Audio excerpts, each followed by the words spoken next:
లోపు పిల్లలు ఏం చేస్తున్నారు సోషల్ మీడియాలో కావచ్చు, బయట కావచ్చు. అంటే చాలా మంది వాళ్ళకి వాళ్ళు జీవితాన్ని నాశనం చేసుకుంటున్నటువంటి పరిస్థితిని కూడా చూస్తూ ఉన్నాం.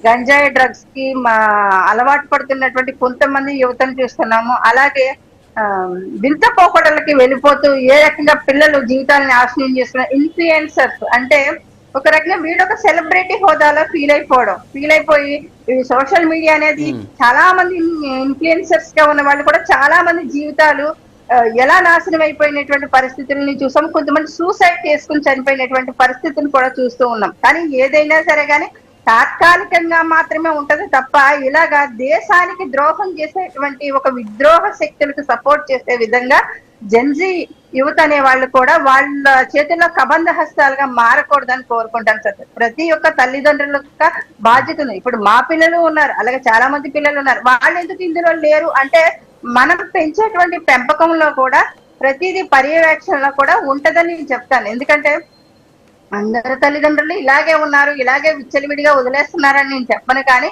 ప్రతి ఒక్కరికి బాధ్యత, మన కుటుంబ బాధ్యత ఎలాగుందో దేశం మీద కూడా మనకు బాధ్యత ఉన్నటువంటి వ్యక్తులు ఎవరైనా సరే కానీ పిల్లలు పట్టి ఇలాంటి విషయాల్లో సంఘ విద్రోహమైనటువంటి ఇలాంటి కార్యకలాపాల్లో పాల్గొంటూ ఉంటే మాత్రం ఖచ్చితంగా పేరెంట్స్ కూడా కంట్రోల్ చేయాల్సినటువంటి అవసరం ఉంది సార్. మా అధినేత పవన్ కళ్యాణ్ గారు కూడా చెప్పింది అదే.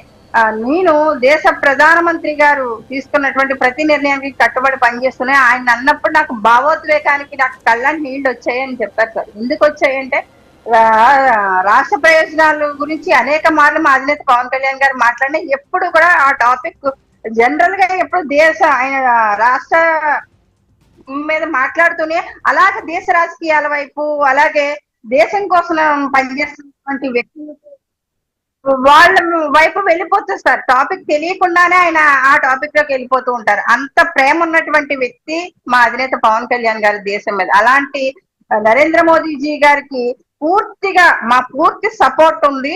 మేము ఎక్కడ